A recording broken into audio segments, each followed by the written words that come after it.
Ketika iman terbangun dengan kuat, tauhid pondasi itu sudah menguat, mengakar di dalam hati setiap muslim, yaitu dia mengenal Allah, mengenal sifat-sifat Allah, membenarkan sifat-sifat Allah itu, dan mengamalkan sifat-sifat Allah itu dalam keseharian dia, maka dia akan menjadi seorang individu yang disebut di dalam hadis al-mu'minul qawi khairun wa ahab. Orang mukmin yang beriman lebih baik, lebih dicintai daripada orang mukmin yang letoy, yang lemah. Kuat dalam hal apa? Kuat dalam hal iman tauhidnya. Nah, ini dasarnya. Inilah surat Al-Ikhlas, kekuatan iman. Nah, atas dasar kekuatan iman inilah sehingga Al-Ikhlas digabung dengan Al-Falaq dan An-Nas. Al-Falaq An-Nas sebab turunnya dikisahkan oleh Aisyah radhiyallahu taala anha di hadis Bukhari dan Muslim, bahwa suatu hari Rasulullah SAW disihir. Beliau pernah disihir oleh seorang Yahudi dukun namanya Labid bin Al-Aqsam. Nama dukun Yahudinya Labid bin Al-Aqsam, nama dukunnya. Gimana caranya? Rasulullah SAW punya seorang budak pembantu Yahudi kecil, anak kecil Yahudi. Nah, si Yahudi kecil ini dibujuk oleh kaumnya, sukunya, untuk mengambil sisa rambut rontok habis disisir. Nah, kita tahu rambut Rasulullah SAW itu kan panjang sampai di bawah telinga sedikit dan bergelombang dan tebal rambutnya dan padat. Kalau disisir rontok. Makanya istri-istri Rasulullah SAW, terutama Zainab bintu Jahsh radhiyallahu anha, kalau Rasulullah SAW giliran di rumahnya, kalau mau nyisir, beliau yang nyisirin, kemudian disiapin tempat di bawahnya, nampan, disiapin nampan di bawah, lalu disisirin. Biar apa? Biar rambutnya itu ditaruh di nampan. Dan kita tahu semua yang ada di tubuh Rasulullah SAW itu berkah. Semua yang ada di tubuh Rasulullah SAW berkah. Dan ini tidak berlaku pada selain Rasul Sallallahu Alaihi Wasallam. Ya, kalau selain Rasulullah SAW, virus semuanya. Ya, virus semuanya, nggak ada berkahnya, Pak. Taronan kata orang Jawa Timur, Pak. Nggak usah dijelasin, nanya sama orang Jawa Timur. Nah, jadi akhir ditampung, gitu ya. Disisir. Nah, si Yahudi ini, anak kecil ini disuruh ngambil bekas apa? Rontok rambut. Akhirnya diambillah rontokan rambut Rasulullah SAW sama gigi-gigi sisirnya. Jadi sisir yang dipakai itu giginya itu dipotong, dipatahin. Nah, rambut sama gigi sisirnya itu dibawalah ke dukun ini namanya Labid bin Aqsam.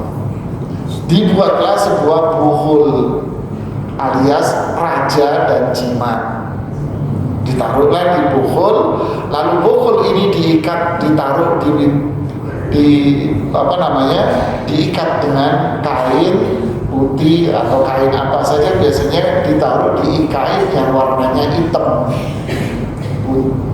bulat gini, bisa kotak, bisa bulat, warnanya hitam. Ya, itu sudah dibacain mantra-mantra sama dia.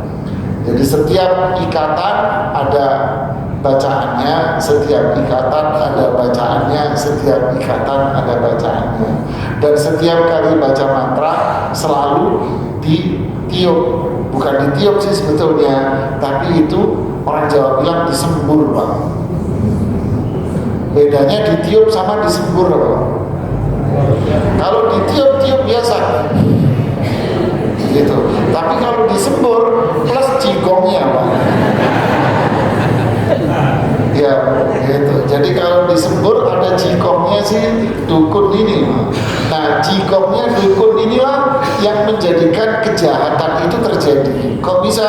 Karena jiwa si dukun ini sudah menyatu padu dengan setan. Sehingga ludahnya dia itu adalah ludah yang berisi kejahatan. Nah, mantra yang dia baca itu memanggil teman-teman setan yang ada di dalam tubuhnya. Dia memanggil, kalau istilah Ibnu Qayyim, dia memanggil kerajaan jin untuk membantu dia. Lalu datanglah pasukan jin mengikuti kemauan dia, lalu disemburlah. Itulah ludah yang berisi jin-jin yang masuk ke dalam buntelan ini, dan jin itu akan nongkrong di situ, Pak. Nah, di situ di raja ada bagian tubuh orang yang dituju, ya kan? Ada bagian tubuh orang yang dituju, maka orang yang dituju itu akan mendapatkan penderitaan, Pak. Penderitaan apa? Macam-macam. Bisa penderitaan fisik, bisa penderitaan psikis, kejiwaan,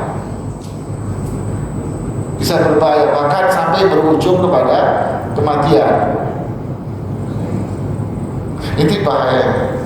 Lalu si raja ini dibuang di sumur, namanya sumur Zikwan. Kemudian datanglah malaikat. Nah, Rasulullah SAW merasa apa pengaruhnya? Rasulullah SAW maksum, bersih, suci dari kesalahan dan dosa. Beliau tidak akan terjadi berdampak apapun. Cuman beliau merasa tubuhnya lemas, sakit badannya, fisik. Imam An-Nawawi menjelaskan bahwa dampaknya hanya pada fisik, bukan pada akal. Karena nggak mungkin itu terkena akal Rasulullah SAW, karena beliau maksum. Karena berkaitan dengan wahyu, fisiknya aja. Makanya datanglah malaikat dua, terjadi obrolan. Dua malaikat ini ada apa dengan dia? Dia kena sihir. Siapa yang sihir? Labid bin A'sam. Bagaimana bentuknya? Dijelaskan yang tadi. Di mana ditaruh? Di sumur. Sumur Zikwan. Lalu datanglah Jibril. Wahai Muhammad, itu sihir kamu di sumur Zikwan. Lalu Jibril membacakan kepada Rasulullah SAW ruqyah, pengobatan, yaitu 2 surat ini dan zikir-zikir yang lain. Beliau bilang kepada Aisyah, ya Aisyah, obatku sudah datang. Lalu diambillah buhul itu dan sumurnya ditutup sama Rasulullah SAW. Nah, inilah Pak fenomena yang terjadi, menjadi sebab turunnya surat Al-Falaq